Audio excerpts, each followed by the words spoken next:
You hear this all the time. Self-confidence and the ability to tolerate failure and to see it as a learning experience are crucial to success in any endeavor in life. Now, while this is true, what's also true is not all people are the same. And for some of us, those qualities are very, very difficult to come by.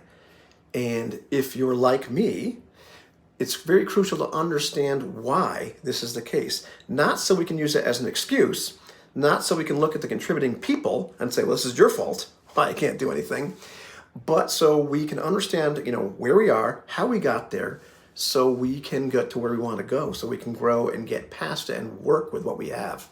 Hey kids, this is Ivan. That's enough of an introduction.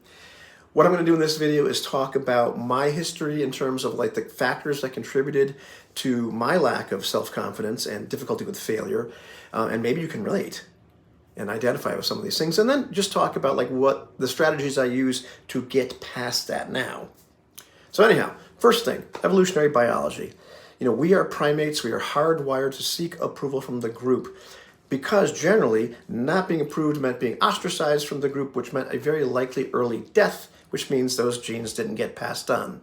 Now, of course, different people have different neurochemistries and different proclivities, and so some, are more tolerant and more self-confident,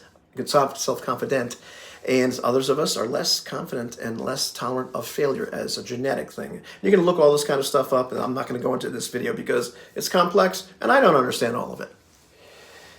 Second thing, though, two forces in my life, I believe, really contributed to these feelings. And the first was that the adults in my life were highly unpredictable. They're very much like Jekyll and Hyde.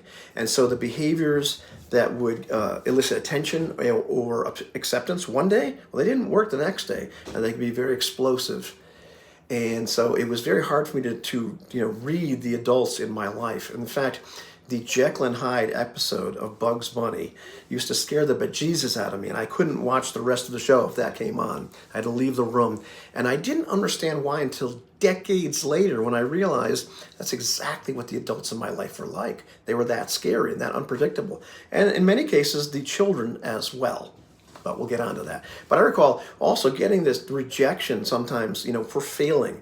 Like when I, was playing football with my dad, he'd pass the ball to me. I was probably 3 or 4 or something, and I couldn't throw or catch it very well. And he got very, very mad and stormed off. I'll never forget that. That was just, failing equals rejection, and there's something very, very wrong with you. And a similar thing happened, I believe, with my mom and taking piano lessons from her, and all of a sudden she abruptly stopped, and I think she was getting very frustrated about something that I couldn't do or couldn't quite grasp, and that was that. And so I got those kind of messages. When you fail, this is bad. With the other kids, so, this was a little different because the other contributing factor in my early years was I was a bit odd. I was a bit different. I liked different things. I was interested in different things. I was a very inquisitive and precocious and smart kid. And a lot of things that the other children were interested in, I was not. I was interested in much bigger and better things. They couldn't relate to this, and so they made fun of me very often. And I was probably a little right of center on the spectrum as well, so it made socializing a little bit harder, and I wasn't that good at social skills. And children can be very, very cruel. So once again, they were very unpredictable, and I quickly became one of the kids that was picked on and all that kind of stuff. So I was getting these rejection from various people, and if I failed at something, like I wasn't very good at sports in school, I got to be the last picked, and I got to be made fun of and ostracized. The one thing that I was good at that could elicit like approval was being smart at a young age. And so this got approval from teachers and what have you. But this was a double-edged sword because then they began to expect that of me. And so when there were areas that I wasn't as smart in, like I remember like multiplication, it was like the 6, 7, and 8. Everybody struggles with those. I wasn't quite getting those tables. My teacher said, well, Eric is already able to do this and is on to division. This is actually Eric Casilius, the ESPN associate, I think is still famous. Yes, we went to school together. He was one of the other really smart kids. So I couldn't, I wasn't at division yet. And I remember one time also that creativity and that different way of looking at the world constantly got squashed, not just by, the other kids and the other adults who couldn't understand. So I realized like I can't say these things because they'll make fun of me. But I remember with that very same teacher saying, hey, I just noticed with the 9 multiplication tables, that, the first number is, the number you're multiplying, minus 1, and then you add the two numbers together, and it's going to equal 9. And she's like, yeah, whatever. Just learn the tables. Why don't you learn the tables instead so you can do division? So it's instantly this slap in the face. Don't be creative. Don't think outside the box. That's going to equal rejection. And it was a failure to do what they wanted, which was just to learn these stupid tables and do this rote memorization. And so that was a very, very strong message I got over and over again. One of the other things that happened a little bit later in terms of being smart was, I learned things very, very easily for the most part. They just came to me naturally. And so I really didn't develop any real study skills because either I learned something instantly and I comprehended it as soon as I read it or saw it, and that was just about it, except for a couple of things. And then when I hit a certain level in, like, say, middle school, things started to become hard. And some of them were just plain old uninteresting and not the kind of things I wanted to study anyway, so it made it harder to learn them. But things started to get hard. And when things started to get hard, I couldn't understand something, I gave up. And I gave up, even if nobody was watching. And the feeling I had when I couldn't, understand something instantly was, I'm stupid, I'm worthless. I am just what these people seem to think I am. And, but, if I was passionate about something, if I was really interested in something, then I persisted, even if something was difficult. But there were still some subjects that, like, say, later on in life with mathematics, because I really wanted to understand physics better and chemistry better, that I, tried to do a little bit of self-education with that. And I could persist to a certain extent, and then it started to get difficult. It started to become a little bit beyond me. And once again, I felt this crushing weight of failure accompanied by this, well, you're stupid, you're no good, because constantly the message I was getting was, being rejection, failure equaled I'm stupid and worthless. And so the message I continuously got from various parts of life, from the people in my life, was that something was very wrong with me. Don't think outside the box because you're going to be ridiculed. Don't try something because you might fail and you'll be ridiculed. Don't be authentically yourself because you'll be ridiculed and, once again, that's failure. And, unfortunately, I sought these kind of people out. We kind of attract this thing that confirms that, this confirmation bias that we already have. My first girlfriend and my first wife were incredibly abusive. I didn't even realize how abusive those relationships later until I was in therapy, like maybe a little less than 10 years ago. And the therapist, as we were talking about these things, said, well, you realize you were in very abusive relationships. I was like, really? My first girlfriend used to call me inept. My first wife just used to moralize constantly with me and tell me what a bad person I was. A couple other things, contributed to all of this. I experimented with parts of my identity, like I tried, evangelical churches for a brief period of time in my early 20s. And a lot of the message in that was that, well, you're bad and that you need to be saved from being so bad. And also a lot of things that you might pursue, whether it's, bettering yourself, self-actualization, or, money, like better job, a bit of idolatry. You really should be focusing on something else. So I don't mean to bash religion, but that was just a message that I was given. And it was a message, once again, with this confirmation bias. I'm bad, I know I'm bad. And so they said, well, you're bad. Okay, I guess I'll go there, because they seem to have a cure for this being bad thing. I also got involved as late teens, very early adulthood for a second, with Amway. Somebody introduced me to that. So I tried this and I failed miserably. And, only later did I realize there's big problems with that and with the associated groups around it. And, I'm not going to go into that. But, I got this idea, or this message that I should be able to do this. It should be easy enough. But the things I would have to sell people on, I wasn't very good at being persuasive to begin with, would cost them a lot of money, a lot of time, and so I was met with failure, and the message that I eventually got was, okay, you should just have a regular job and not try anything like that ever again. I was met with these things, and my reaction, and even got ridiculed for doing it. So the message I got from that was, instantly, don't ever try that again. Don't ever try anything like that again.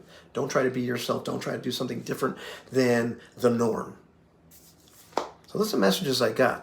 The crappy thing, well, there's many crappy things about active addiction, but during my time in active addiction, which was mostly from like 29 to 44, although it was a period of my teens, but I don't want to go too much on that. Crappy thing about active addiction is that, you have this message in your head. I have this message in your head. Well, you're a bad person. You're worthy of rejection. You're no good. And active addiction, well, you start to produce evidence of this because you start to do crappy things. I wasn't necessarily a bad person, but I started to do bad things or things that I found reprehensible. And so now I was producing evidence for that. Whenever I failed at anything in my life, that was instant evidence. You're a bad person. You're unworthy. Who do you think you are even trying? Don't do that again. Any resistance of my authentic self by other people, the things I expressed, where it's like, you're weird, or just, I don't understand what you're doing, or, whatever, Ivan, instant rejection, you're a bad person. So we're finally at the end of it. So changing the narrative.